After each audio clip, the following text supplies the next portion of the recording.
l'enregistrement.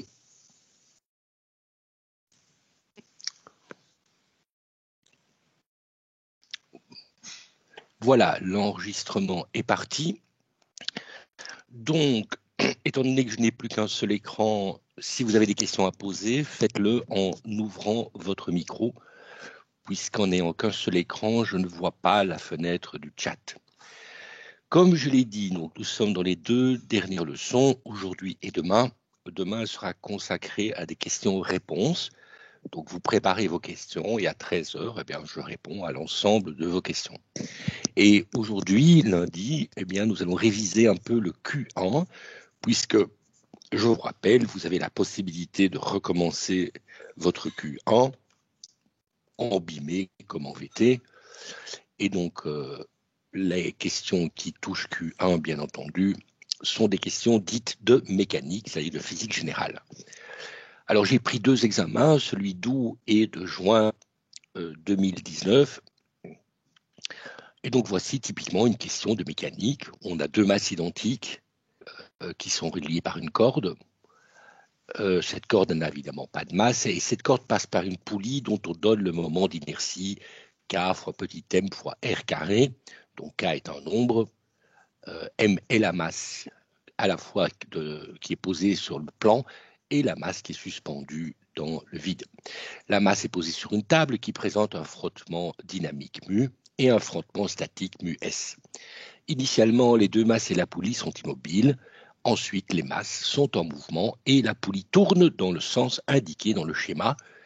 Donc, dans ce schéma, vous voyez bien que la petite masse de droite descend et que la masse placée sur la table va de gauche à droite. On demande, qui est toujours l'étape essentielle, de dessiner toutes les forces sur les objets. Deuxièmement, en sachant que le coefficient de frottement statique est plus petit que 1, on demande de montrer que ce système ne peut pas rester immobile. Ensuite, d'écrire les équations du mouvement de la masse M1 et de la masse M2, même s'ils ont la même valeur de masse, les 2 masses M1, l'horizontale et la verticale, doivent être traitées différemment dans les équations du mouvement. 4e sous-question, déterminer l'accélération et les tensions dans les cordes. Et 5e question, qui est un peu différente, c'est à tout instant T, déterminer l'énergie cinétique totale du système.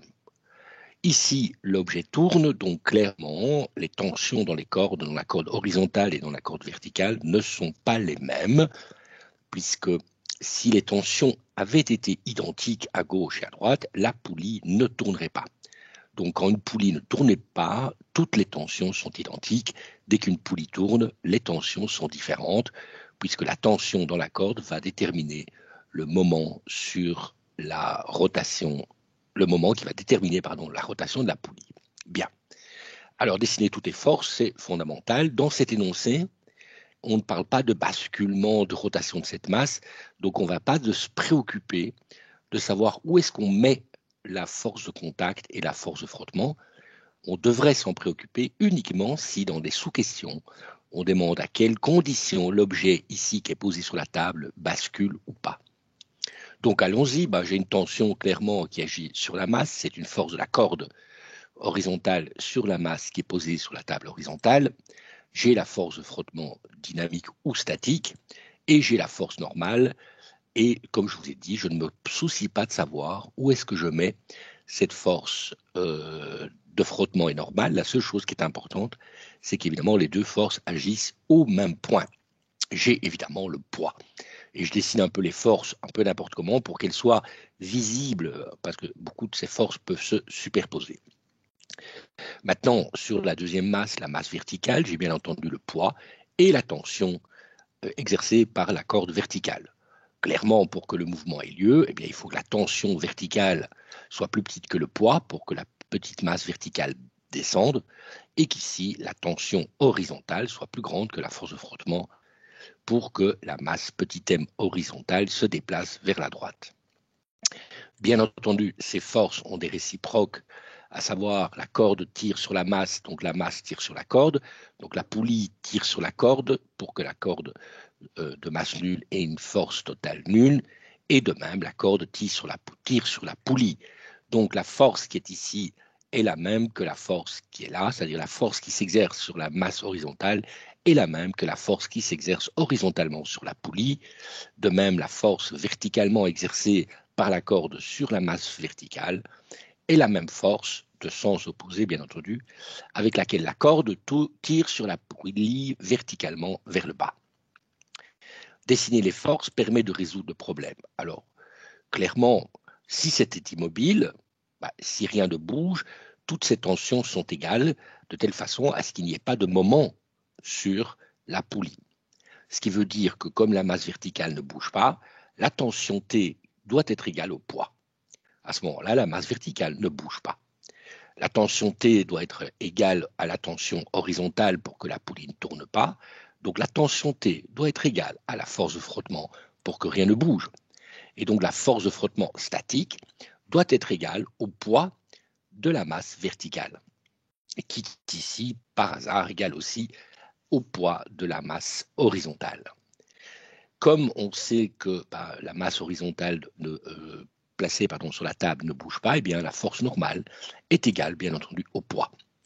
Mais on sait que la loi du frottement statique nous dit que la force de frottement statique est plus petite ou égale à mu statique fois N, et mu statique, N vaut mg, donc la force de frottement doit être plus petite que mu statique mg.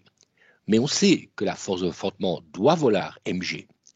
Donc, tout ça est statique si le coefficient de frottement est plus grand que 1. Or, on nous dit qu'il est plus petit que 1, eh bien, donc, ce système ne peut pas rester immobile. Est-ce qu'il y a des questions par rapport à cette première discussion, c'est-à-dire sur la sous-question numéro 2? Très bien, continuons alors et écrivons toutes les équations du mouvement. Bon, je sais déjà que toutes les accélérations sont identiques, à savoir la vitesse de ma masse horizontale vers la droite doit être la même que la vitesse de la masse verticale vers le bas, donc les accélérations aussi. Donc l'accélération qui est vers la droite de ma masse horizontale vaut d'abord la tension T1 exercée par la corde horizontale, moins le coefficient de frottement dynamique, mu d, fois la normale, qui est mg. J'écris l'équation de la masse verticale. La masse verticale se déplace verticalement vers le bas, donc la masse fois l'accélération, la même que le bloc posé sur la table, égale le poids, mg, moins la tension T2 cette fois-ci. Les tensions ne sont pas les mêmes puisque tout est en mouvement et que donc la poulie tourne, mg moins T2. Je dois donc écrire maintenant l'équation de la poulie qui est en rotation. Donc j'ai le moment d'inertie de la poulie qui vaut petit k fois petit m fois r carré, multiplié par l'accélération angulaire, qui est la dérivée de la vitesse angulaire, égale le moment des forces calculé dans le sens des aiguilles d'une montre, puisqu'on sait que la poulie va tourner dans le sens des aiguilles d'une montre pour que la masse verticale descende et que la masse horizontale aille de gauche à droite. Le moment total, c'est évidemment T2 fois R moins T1 fois R. J'ai donc ici l'équation du mouvement de la poulie. Maintenant, la poulie ne glisse pas, la corde ne glisse pas sur la poulie, ce qui veut dire que l'accélération angulaire dωméga dt est rien d'autre que A sur R, l'accélération des masses. Je peux donc partout simplifier par R. C'est pour ça que le rayon de la poulie ne joue aucun rôle. J'ai donc K, qui est un nombre donné, fois la masse, fois petit a, l'accélération du système, égale T2 moins T1. J'ai donc maintenant trois équations, l'équation de la masse horizontale, l'équation de la masse verticale et l'équation de la poulie. Si je les additionne, je fais disparaître les tensions, les forces internes, puisque j'ai T1 moins T2 plus T2 moins T1. Donc en additionnant les trois, qui est, rappelez-vous, toujours la technique utilisée en physique pour enlever les forces internes, j'ai la masse plus la masse, ça fait 2 fois la masse, plus la masse fois K, donc je mets la masse en évidence, j'ai la masse fois K plus 2 fois l'accélération, égale, les tensions disparaissent et il me reste simplement mg, le poids, moins mu dynamique mg, donc je mets en évidence mg fois 1 moins mu dynamique. Je peux simplifier par la masse petit m et je trouve l'accélération. L'accélération est donc petit g, qui est l'accélération gravitationnelle, fois 1 moins mu, mu n'a pas de dimension, divisé par k plus 2, et k n'a pas de dimension, donc tout ça est correct au niveau dimensionnel. Et donc, vous voyez que ce n'est possible que si le mu dynamique est plus petit que 1, et ce qui est le cas, puisque le mu statique étant plus petit que 1, le mu dynamique est plus petit que le mu statique, donc il est clair que mu dynamique est plus petit que 1. Connaissant l'accélération, je la mets dans les équations du mouvement, la première et la deuxième, pour trouver T1 et T2. Donc là, c'est juste de l'algèbre. T1 égale MA plus mu mg. Je mets A qui vaut G fois 1 moins mu sur K plus 2. Bref, je mets tout ça au même dénominateur. Et je trouve que la tension T1, qui est une force, est égale au poids mg, multiplié par un coefficient qui n'a pas de dimension, qui est 1 plus le coefficient de frottement dynamique, plus K fois le coefficient de frottement dynamique, divisé par K plus 2. Je remets l'accélération dans la deuxième équation. J'ai donc cette fois-ci T2 égale mg moins ma. Je trouve donc cette fois-ci, en mettant tout au même dénominateur, que la tension numéro 2 est égale à mg fois 1 plus mu dynamique plus k divisé par k plus 2. Et la tension T2 doit être plus grande que la tension T1 pour que la poulie tourne, ce qui est évidemment le cas ici. J'ai donc trouvé la réponse à la sous-question 4. Je vais donc calculer l'énergie cinétique à tout instant t. Comme il y a un mouvement accéléré, l'énergie cinétique n'est pas une constante, puisque l'énergie cinétique est 1 demi mv carré. Mais on demande bien l'énergie cinétique totale du système. Totale signifiant l'énergie cinétique de la masse horizontale, plus l'énergie cinétique de la masse verticale, plus l'énergie cinétique de rotation de la poulie, bien entendu, qui est 1 demi I oméga carré. Et donc, lorsque je calcule l'énergie cinétique totale, j'additionne toutes les masses. De nouveau, j'ai K plus 2 fois M demi. Rappelez-vous, ça c'est la masse totale. Fois la vitesse au carré qui est la même partout. La vitesse de translation de la masse horizontale est égale à la vitesse verticale de descente de la masse verticale. Et elle est égale à la vitesse tangentielle, c'est-à-dire à oméga fois R, de la poulie. Comme la vitesse, c'est l'accélération fois le temps, que je connais l'accélération, j'élève tout ça au carré et je trouve l'énergie cinétique en fonction du temps. L'énergie cinétique augmente comme le temps au carré, puisque la vitesse est a fois t et que l'accélération est une constante. La vitesse au carré doit être proportionnelle au temps au carré. Et donc j'ai répondu à la dernière sous-question. Vous voyez que dans ce problème, tout est symbolique, il n'y a pas de valeur numérique.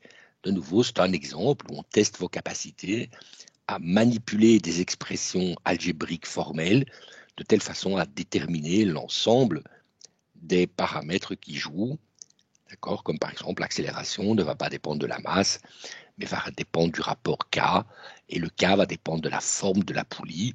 Et donc vous pouvez changer la poulie, faire un cylindre, un disque creux, le K va changer, et donc l'accélération va être déterminée par fondamentalement la forme de la poulie. Est-ce que vous avez des questions par rapport à ce problème? J'essaye de voir si je peux avoir le chat. Oui, je vois le chat, c'est un peu plus compliqué. Je n'ai pas bien compris pourquoi le rayon de la poulie ne joue aucun rôle. C'est Colombe qui pose cette question. Parce que le rayon de la poulie apparaît dans le moment d'inertie, I égale K fois M fois R carré. J'ai la vitesse, l'accélération, angulaire, et de l'autre côté, j'ai le moment qui dépend aussi du rayon R. Or, l'accélération angulaire va être l'accélération linéaire divisée par R. Et donc, il y a une simplification qui s'installe. Le rayon au carré va disparaître. Le rayon R va disparaître de l'équation du mouvement de la poulie, puisque la seule chose qui compte, c'est le lien entre le moment d'inertie et le mr carré. C'est cette constante K qui intervient. Est-ce que j'ai répondu à ta question, Colombe? Donc, il s'agit simplement d'une simplification algébrique. OK. Donc, n'hésitez pas à ouvrir votre micro, puisque je n'ai plus qu'un seul écran et pas les deux, et donc je ne sais pas visualiser à la fois les messages et l'écran. D'accord? J'espère d'ailleurs que l'image de la que vous ne voyez en fait que la dia de présentation et pas en même temps l'écran qui porte tous les petits participants à ce petit cours de révision. Bien, donc j'ai été prendre le même problème, mais au mois d'août.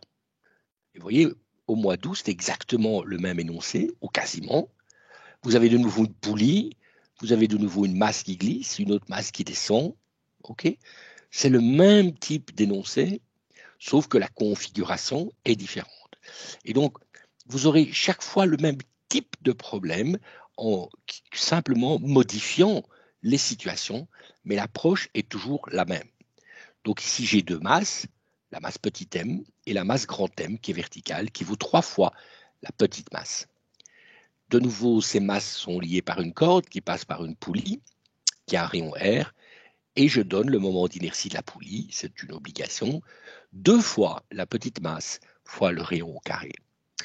Cette fois-ci, pour compliquer un peu, la masse petit m est posée sur une table, certes, mais qui est maintenant inclinée. Voilà, et qui fait un angle θ avec l'horizontale, et je donne la valeur de sinus de θ. Sinus de θ vaut 3/5. Comme ça, je ne donne pas l'angle et vous avez de chouettes unités, de chouettes valeurs dans le calcul. Vous pouvez faire tout le calcul à la main sans devoir passer par une calculette. Les deux masses sont initialement immobiles, donc la petite m et le grand M sont immobiles. Alors, pour simplifier, puisque j'ai déjà complexifié le problème en mettant un angle, je dis qu'il n'y a pas de frottement. Comme ça, c'est beaucoup plus simple.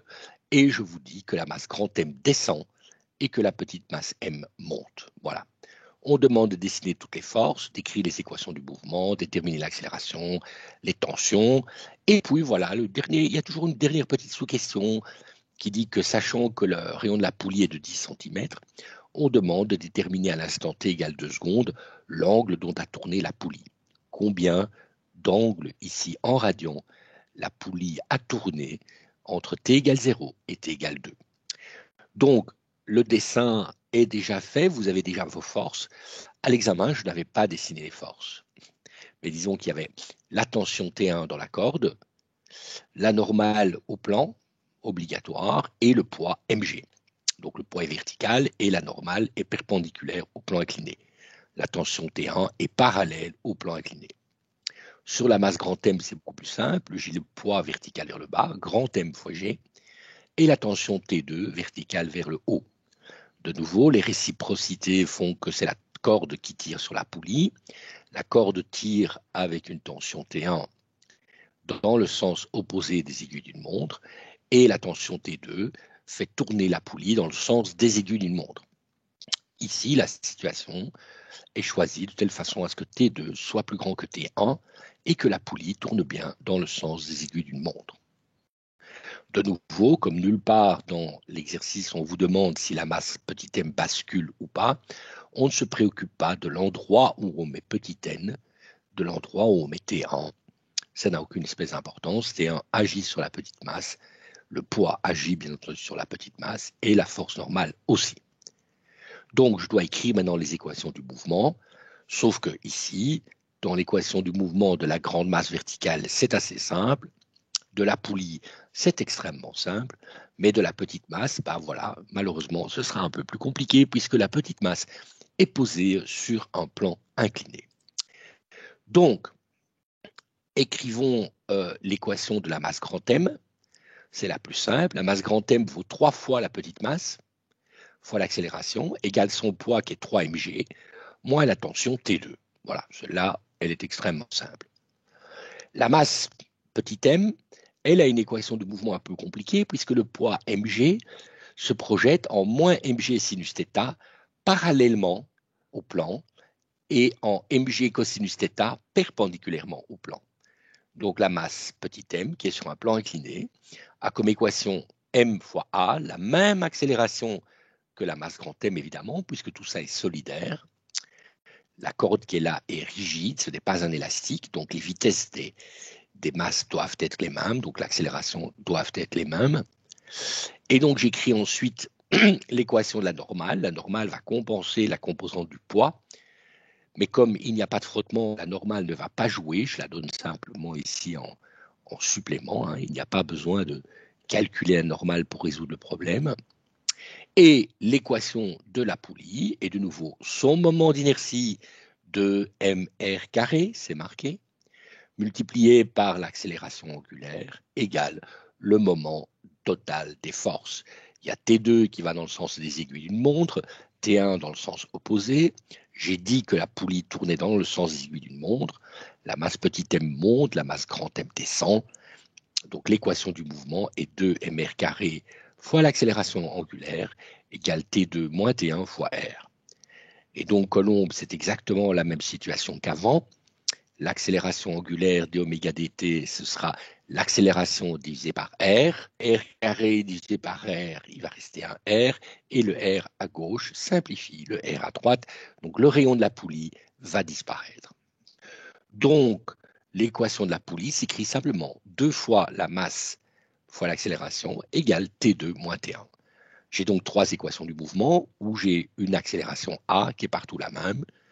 De nouveau, la technique va consister à additionner le tout. 3ma plus 2ma plus ma, ben ça va nous donner 6ma. T2 moins T1 plus T1, ça va disparaître. Il va me rester 3mg moins mg sinus θ. Sinus θ vaut 3 cinquièmes. Et donc, je mets tout ça en musique. 6ma égale 3mg moins mg sinus θ. Sinus θ vaut 3 cinquièmes. Donc, j'ai 3mg moins mg fois 3 cinquièmes. Donc, mg, ça correspond à 5 cinquièmes, bien entendu. Donc, 5 cinquièmes moins 1 cinquième, ça fait 4 cinquièmes. Multiplié par 3, ça va faire 12 cinquièmes de mg. Et je simplifie pour ça, puisque j'ai 5 moins 1, j'obtiens que c'est 2 cinquièmes de petit g. Donc, ici, vous mettez 3 mg en évidence. 5 moins 1, 4. J'ai peut-être fait une faute ici, excusez-moi. Dans le calcul, je vérifie tout de suite si c'était bien 2 cinquièmes. Oui, parce que j'ai divisé après par 6m, excusez-moi. Ne pas oublier que j'ai 6m fois l'accélération, égale 3mg moins 3mg sur 5. D'accord, je mets 3mg en évidence. Donc j'ai 1 moins 1 cinquième qui fait 4 cinquièmes. Et puis je divise par 6m. Le 6e va diviser le 3e, il va rester en 2 en bas. Le 2 va simplifier. Vous trouvez que l'accélération est 2 cinquièmes de petit g. Quand vous avez l'accélération, même système, vous insérez cette accélération pour trouver T2 et T1. À ce moment-là, T1, vous trouvez que vaut simplement mg et que T2 égale 9 cinquièmes de mg. Donc on détermine très facilement à la fois l'accélération et les tensions dans la corde. Ici, elles sont symboliques dans la mesure où je n'ai pas donné la valeur de petit m. Je peux trouver maintenant oméga, quelle est la vitesse angulaire, puisque la dernière question, c'est de quel est l'angle dont on a tourné. Et l'angle, la dérivée de l'angle, c'est la vitesse angulaire. Donc je sais que r fois d oméga dt, c'est l'accélération. Donc je trouve que oméga, puisque l'accélération est une constante, R est une constante, donc oméga vaut l'accélération qui est 2 cinquièmes de g divisé par R fois le temps t. Ce qui veut dire que l'angle est un mouvement uniformément accéléré, donc l'intégrale de t c'est t carré demi, donc c'est gt carré sur 5R. Je connais g qui vaut 10, je connais le rayon qui vaut 0,1 en mètres, je connais le temps qui vaut 2, donc 2 au carré va faire 4, et j'obtiens donc 10 fois 4 sur 5 fois 0,1. L'angle est donc de 80 radians. Donc au bout de 2 secondes, l'angle a tourné de 80 radians. Vous voyez que ce n'est pas fondamentalement compliqué et que c'est systématiquement la même chose. C'est-à-dire les mêmes approches, les mêmes façons de résoudre tous ces problèmes. Une fois que vous avez déterminé les positions des forces, eh bien, tout roule et tout se découle l'un de l'autre. Alors, Colline me demande, je n'ai pas compris comment on trouve mg fois 3/5. C'est mg sinus θ, hein, Colline, et sinus θ vaut 3/5. Donc, c'est mg fois 3/5. Donc, j'ai donné l'angle, mais plutôt que donner l'angle en degrés, j'ai donné tout de suite la valeur du sinus de l'angle. C'est beaucoup plus simple de donner la valeur du sinus que de donner un angle, parce que sinon vous auriez dû entrer l'angle dans votre machine pour trouver le sinus de l'angle. Or, je peux donner n'importe quelle valeur du sinus du moment que c'est plus petit que 1, et 3/5 est bien plus petit que 1, donc je peux avoir un angle dont le sinus est égal à 3/5. L'intérêt du 3/5, c'est que tous ces calculs se font à la main, tandis que si j'avais donné un angle, par exemple, de 35 degrés ou de 45 degrés, il fallait utiliser sa calculette pour déterminer quelle sera l'accélération. Ok, Colline, parfait. Est-ce qu'il y a d'autres questions par rapport à ces problèmes de poulie?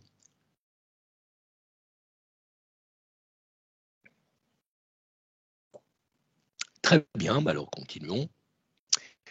Donc, l'autre chapitre qui a été abordé en juin et en août, voilà, c'est un peu le hasard des choses. Hein. Vous aurez toujours des poulies, vous aurez toujours des mouvements de basculement, et parfois il y a de la gravitation, parfois pas, ça dépend des années.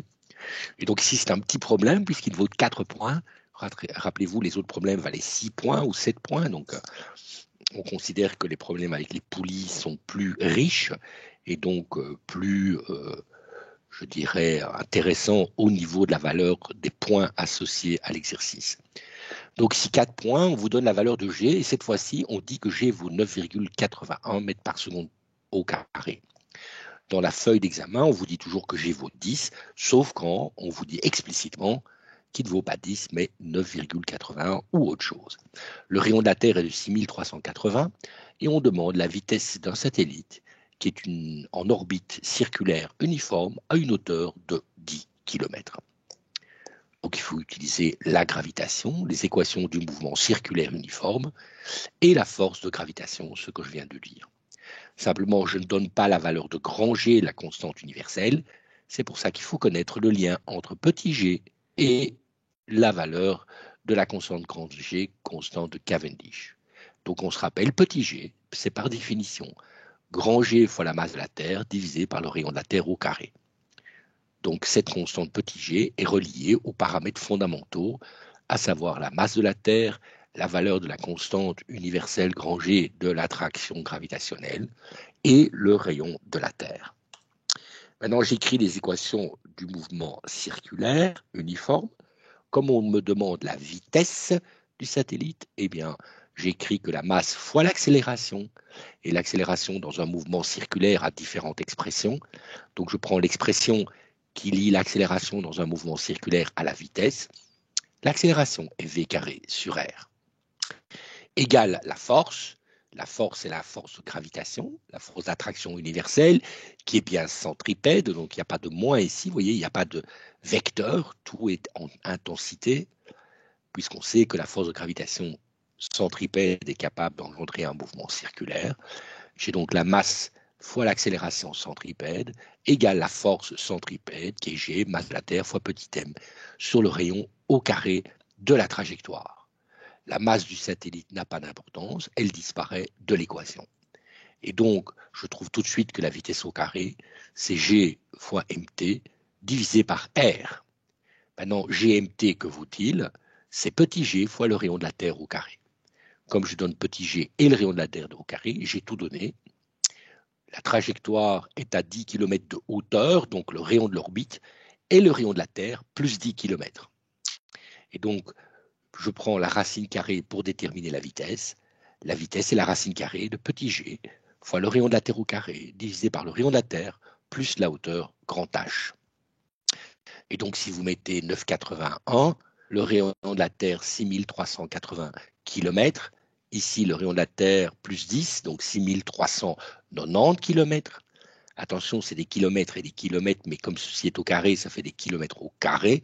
Donc vous devez changer les kilomètres en mètres et vous trouvez que la vitesse de ce satellite est de 7905 mètres par seconde. Donc 7,9 km par seconde. Et c'est tout. Donc vous avez comme étape une pour se souvenir de ce qu'était petit g, une deuxième étape qui permet de déterminer le lien entre la force et l'accélération centripède, un peu d'algèbre, et donc c'est pour ça que ça vaut 4 points. Il y a déjà 2 points ici pour se souvenir de la valeur de petit g, de se souvenir du mouvement circulaire, c'est-à-dire de mettre ici la bonne accélération centripède V carré sur R et la bonne force. Après, c'est un peu d'algèbre pour ne pas se tromper. Ici, R est le rayon de l'orbite qui part du centre de la Terre pour aller sur la trajectoire. Et donc, le rayon de l'orbite, c'est bien entendu le rayon de la Terre, plus la hauteur à laquelle se trouve ce satellite. Est-ce que vous avez des questions par rapport à ces petits exercices?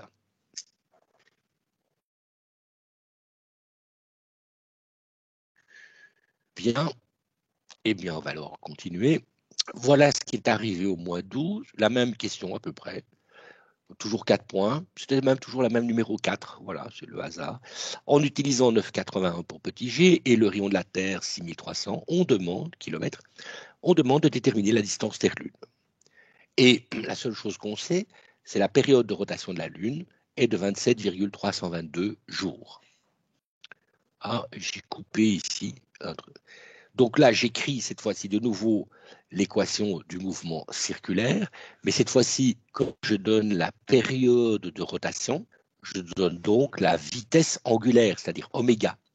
Et donc, j'ai intérêt à écrire ma, mais à exprimer l'accélération, cette fois-ci en termes de la vitesse angulaire de rotation, puisque c'est la vitesse angulaire qui contient la période. Rappelez-vous, la vitesse angulaire est 2π sur la période. Dans un mouvement circulaire uniforme, l'accélération est oméga carré fois le rayon de l'orbite. Et le rayon de l'orbite, c'est la distance entre la Terre et la Lune. Et de l'autre côté, j'ai la force gravitationnelle, qui est G, la masse de la Terre, la masse de la Lune, divisée par la distance Terre-Lune au carré. Encore une fois, la masse de la Lune disparaît du problème. Je remplace oméga par 2π sur tau. T est la période. Oméga au carré va vous faire un 4π carré divisé par t carré. T carré va passer à droite, 4π carré va descendre. La distance Terre-Lune au carré va aller à gauche, se multiplier avec la distance Terre-Lune, donc elle devient au cube. Je remplace GMT par la valeur petit g fois le rayon au carré. Et j'obtiens donc que la distance Terre-Lune est égale à la racine cubique, puisque ce qui apparaît ici, c'est la distance au cube, à la racine cubique de petit g fois le rayon de la Terre au carré fois la période de la Lune au carré, divisé par 4π carré. J'ai maintenant toutes les données du problème, j'ai le petit g, le rayon de la Terre, la période de rotation de la Lune autour de la Terre, et bien entendu 4π carré. Je n'ai qu'à prendre la racine cubique, de faire toutes les unités qui sont là, et je trouve que la distance Terre-Lune est de 3,83, 10 exposant 8 mètres. C'est-à-dire, en kilomètres, ça fait 10 exposant 5. Donc, on est à 383 000 kilomètres du centre de la Terre. Encore une fois, l'expression ici et la manipulation de petit g va vous valoir au moins 2 ou 3 points. Et puis, l'expression algébrique de la racine cubique, puis enfin la valeur numérique, forment le 4e point. De nouveau, si vous vous trompez sur la valeur numérique, eh bien, vous n'êtes pas pénalisé grandement. Vous aurez 3 points si votre valeur numérique n'est pas correcte, mais que tout le reste est évidemment correct. Est-ce que vous avez des questions par rapport à ce problème?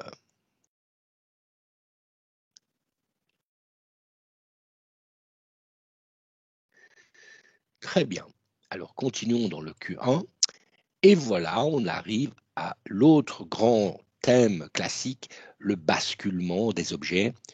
Le fait qu'un objet, lorsqu'il est placé et en mouvement, eh bien, on s'intéresse aussi au fait qu'il puisse basculer. Voilà une question longue, 7 points, il y a 6 sous-questions. Et on lit l'énoncé, mais clairement, vu qu'on donne des dimensions, eh bien, il va y avoir un problème de basculement. Donc j'ai une boîte de 6 kg qui est posée dans le coffre d'une voiture qui roule à une vitesse V. Ces dimensions sont données par dans la figure, pardon. Donc la demi-hauteur fait 20 cm, la demi-largeur fait 10 cm. À l'instant t égale 0, elle freine avec une accélération. Donc l'accélération est vers la gauche, puisque la vitesse est vers la droite, puisqu'on dit bien qu'on freine. On connaît le coefficient de frottement statique entre la boîte et le coffre, qui vaut 0,8. On demande de dessiner les forces qui agissent sur le bloc. On demande d'écrire les équations de translation du centre de masse. Que doit valoir l'accélération pour que la boîte ne glisse pas dans le coffre? Ensuite, on demande d'écrire les équations d'équilibre de rotation, et voilà, de rotation autour du centre de masse. Et on précise en calculant les moments de force par rapport au centre de gravité et en appelant X la position où s'applique la force de frottement et la force normale. Donc ici, la force de frottement et la force normale doivent s'exercer, et bien entendu sur la boîte, et il faut appeler X la distance par rapport au centre de gravité où ces forces s'appliquent. On sait qu'elles s'appliquent évidemment au niveau du coffre, donc au niveau de la partie horizontale de la boîte qui est en contact avec le coffre. On demande de déterminer la condition sur A, c'est-à-dire sur le point où s'applique pour que la masse, sur l'accélération, pardon, pour que la masse ne bascule pas. On freine, on voudrait savoir à quelle accélération peut-on freiner pour que la boîte ne bascule pas, ne tombe pas à la renverse dans le coffre. Et ensuite, on vous demande de faire les deux, de dire à quelles conditions sur l'accélération la boîte ne glisse pas et ne bascule pas. Donc il faudra, comme vous avez trouvé ici, à quel moment elle ne glisse pas et ici à quelle accélération elle ne bascule pas, eh bien on vous demande maintenant, je veux les deux, je veux que la boîte reste dans le coffre, ne bascule pas et ne glisse pas. Donc premier point toujours important, dessiner les forces. Alors on a une force de frottement et une force normale. La force de frottement et la force normale doivent s'appliquer au moins de points sur la boîte. La force de frottement doit être dans la direction de l'accélération, puisque F égale ma. On veut que la boîte soit accélérée dans le coffre, c'est-à-dire que l'accélération de la boîte doit être la même que l'accélération de la voiture, sinon la boîte va glisser. Et donc je sais que la force de frottement est vers la gauche. Si elle est vers la gauche, par rapport au centre de masse, pas, le moment de la force de frottement est dans le sens des aiguilles d'une montre. Donc je suis obligé de mettre la force normale à droite pour que la boîte ne bascule pas. Donc je sais que la force normale et la force de frottement doivent agir en un point qui est à droite du centre de masse, parce que sinon la boîte bascule à tous les coups. Or, on ne veut pas qu'elle bascule. Donc je suis obligé de mettre la force de frottement et la force normale à droite du centre de gravité. Le poids, bien entendu, ne doit pas être oublié dans ce calcul. Maintenant, on écrit les équations du mouvement.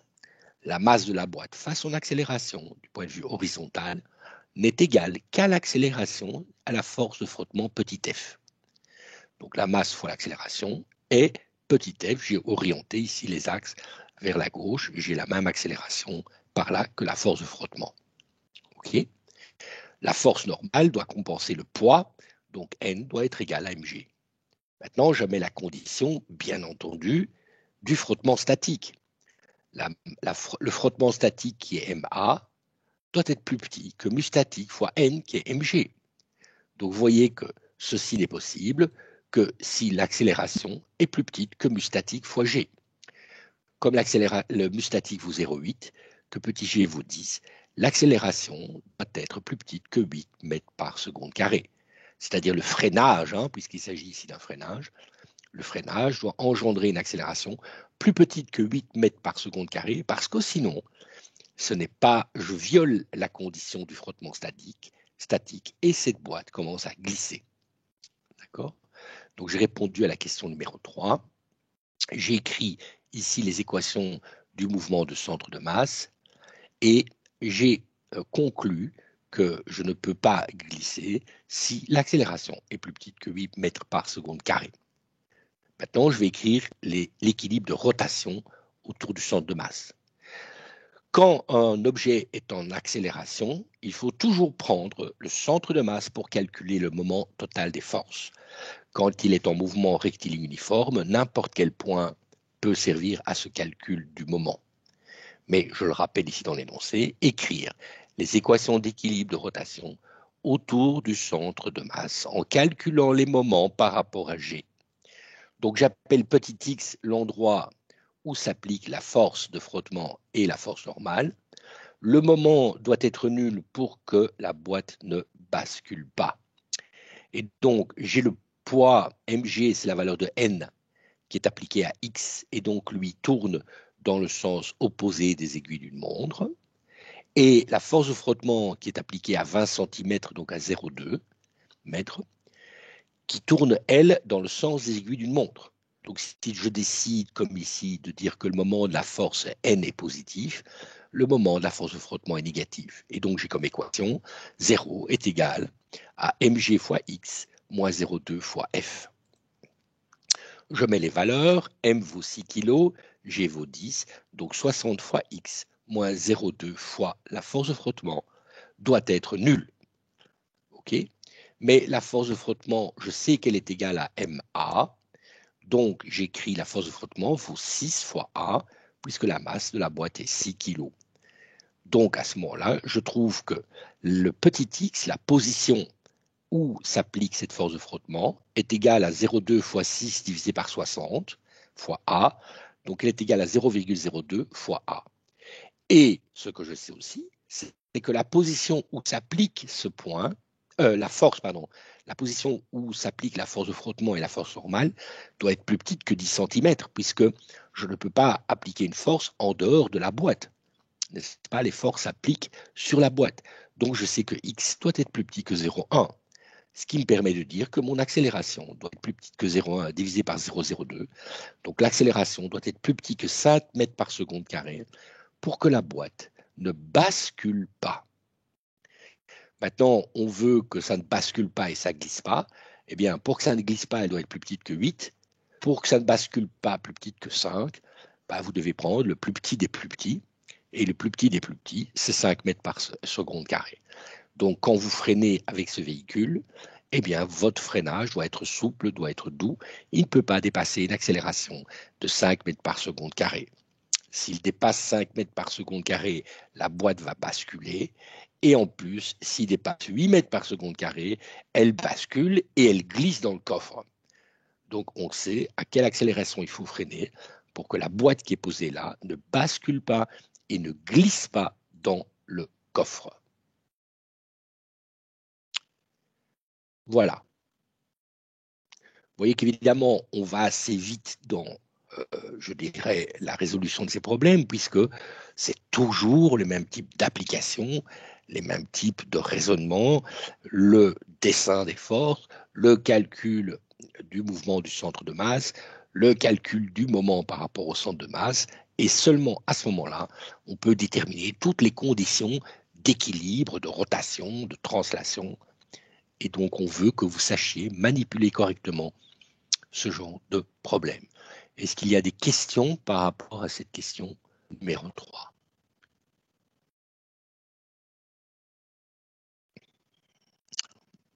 Très bien. Et donc, je vais attaquer encore un autre problème. Toujours là, c'était au mois d'août, je pense. De nouveau, on a, cette fois-ci, ça vaut un peu moins de points. On a une boîte cubique, c'est beaucoup plus simple, hein, qui fait donc 20 cm de large, 20 cm de demi-largeur, 20 cm de demi-hauteur. La masse est toujours de 6 kg. Et cette fois-ci, il est posé sur un disque. Ça ne change rien, bien entendu. Dès qu'il est posé sur un disque, on dit que le centre de gravité est à une distance r du centre du disque, et le disque tourne. Donc, il y a bien une accélération centripète. Le disque tourne en 30 tours par minute. 30 tours par minute vous donne la vitesse angulaire, puisqu'un tour, c'est 2 pi radians, et une minute, c'est 60 secondes. En entraînant la boîte dans sa rotation, donc la boîte est en mouvement circulaire uniforme. Donc la boîte est immobile par rapport au disque. C'est pour ça qu'on donne un coefficient de frottement statique qui vaut 0,8. On demande de dessiner les forces sur le bloc, d'écrire les équations du mouvement du centre de masse, de déterminer la distance R maximale pour que ce soit possible. Montrer que la boîte ne bascule pas. Quelles conditions sur la position de la force normale cela impose-t-il? C'est-à-dire, où doit être la force normale pour que ce soit possible? Bien, j'ai dessiné les forces. La force de frottement doit être égale à la force centripède. C'est la seule force horizontale qui peut maintenir ce bloc en rotation. La force normale compense simplement le poids. Seule la force de frottement, petit f, statique, est capable, puisqu'elle est centripède, est capable de maintenir la boîte en mouvement circulaire uniforme. J'écris donc l'équation du mouvement de l'accélération centripède, la masse m fois l'accélération centripède qui est oméga carré r, égale la force de frottement. Il n'y a pas de vecteur, puisque je sais que m oméga carré r est centripède et que ma force de frottement est centripède. Comme j'ai donné la vitesse, l'angle autour du temps, je vais tout exprimer en termes d'oméga et pas de la vitesse au carré. Donc vous avez soit v carré sur r, soit oméga carré r. Donc la force normale, elle vaut mg, et c'est important puisque la force de frottement statique doit être toujours plus petit ou égal à mu statique fois mg pour que tout ça soit possible. Donc j'ai toutes les conditions, je connais la vitesse oméga de rotation, j'ai donc ma force de frottement nécessaire et je vais après, quand je détermine la force de frottement, voir si elle est bien plus petit ou égal que mu statique fois mg. Donc, je mets la condition que la force est plus petite que mu statique mg. Donc, pour que ce mouvement circulaire soit possible, il faut que la masse du cube fois oméga carré, sa vitesse angulaire au carré, fois le rayon r de sa trajectoire, doit être plus petit ou égal à mu statique fois m fois g. Donc en fait, la condition ne dépend pas de la masse de la boîte, mais bien de la vitesse angulaire. Donc je trouve que le rayon doit être mu statique fois g, plus petit que mu statique fois g, divisé par oméga carré. J'insère donc maintenant mu statique, 0,8, la valeur de g qui est 10, et la valeur d'oméga qui est 2pi fois 30 divisé par 60. Donc j'ai 30, oméga vaut 30 fois 2pi, 30 tours par minute. Donc oméga vaut simplement pi radian par seconde. Donc chaque seconde, la vitesse angulaire fait parcourir l'angle d'un demi-tour. C'est un demi-tour chaque seconde, puisqu'on avait 30 tours en 60 secondes, ça fait bien un demi-tour chaque seconde, donc ça fait bien pi radian par seconde. Je mets cette valeur dans l'énoncé, dans l'équation sur le rayon, mu statique est 0,8, g vaut 10, pi carré est presque égal à 10, donc le rayon, si on le calcule numériquement, est plus petit ou égal à 81 cm. Donc ce mouvement n'est possible que si le rayon à laquelle se trouve ce cube est plus petit que 0,81 cm. Donc on a répondu à la question R maximale pour que ce soit possible. Mais maintenant, on va voir si la boîte ne bascule pas. Et donc, montrer que la boîte ne bascule pas consiste à montrer que le moment total par rapport au centre de gravité est bien nul et donc que la bascule ne se fait pas. Donc, je calcule le moment total, tout est en équilibre. Si la distance x fois n, qui donne un moment qui tourne dans le sens des aiguilles d'une montre, vaut 0,2, qui est la distance en mètres entre le centre de gravité et la force de frottement, 0,2 fois F qui tourne dans le sens opposé des aiguilles d'une montre. Donc la pièce ne bascule pas, le bloc ne bascule pas, si le moment de ma force normale est égal à 0,2 fois la force de frottement.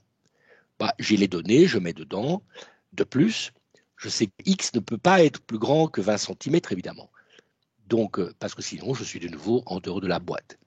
Donc d'un côté, j'ai la valeur de x et d'un autre côté, je connais la condition sur x pour que tout ça soit possible. Donc je calcule x, ça vaut 0,2 fois f divisé par la force normale n qui vaut mg.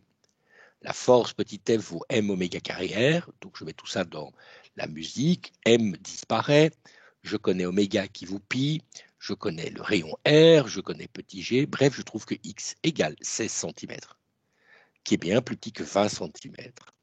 Donc, je suis bien dans les conditions où, effectivement, l'objet ne basculera pas, puisque le moment total de la force est bien nul, et qu'en plus, la position où s'exerce cette force de frottement et la force normale est bien plus petit que 20 cm, c'est-à-dire que la force agit bien sur le bloc.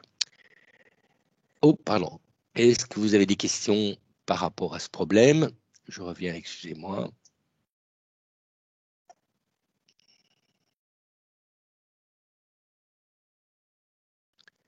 Voilà. Et donc, on détermine le fait que le bloc peut tourner à condition que le rayon de l'orbite soit plus petit que 81 cm. Et à ce moment-là, il n'y aura aucun problème. On aura l'action de la force N normale et la force de frottement qui est bien à l'intérieur de ce petit cube. Est-ce que vous avez des questions par rapport à ce problème?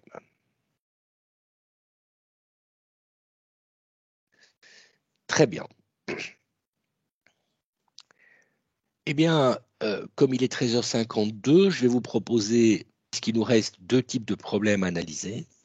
Les problèmes de type parabolique et puis les problèmes liés au moment. Donc là aussi, vous aurez donc toujours des rotations de poulies, vous aurez donc toujours des basculements d'objets et vous aurez toujours des tirs paraboliques.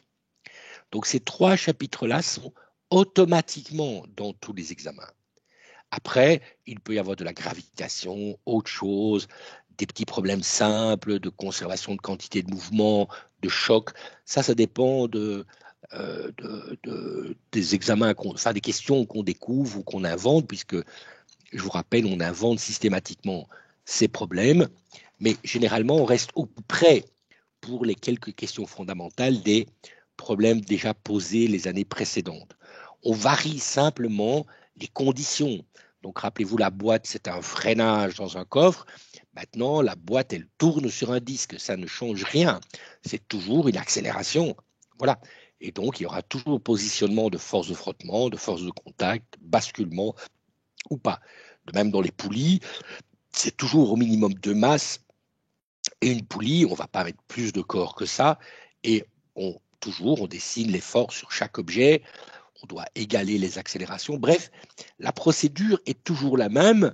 Simplement, en changeant de problème, on change, je dirais, le démarrage de l'énoncé. Mais la méthodologie est toujours identique.